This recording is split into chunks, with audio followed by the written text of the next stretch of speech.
अष्टादशशक्तिपीठस्तोत्रम् लङ्कायां शाङ्करी देवी कामाक्षी काञ्चिकापुरे प्रद्युम्ने शृङ्खला देवी चामुण्डी क्रौञ्चपट्टणे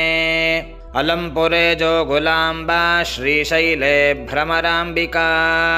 कोल्हापुरे महालक्ष्मी मुहुर्ये एकवीरा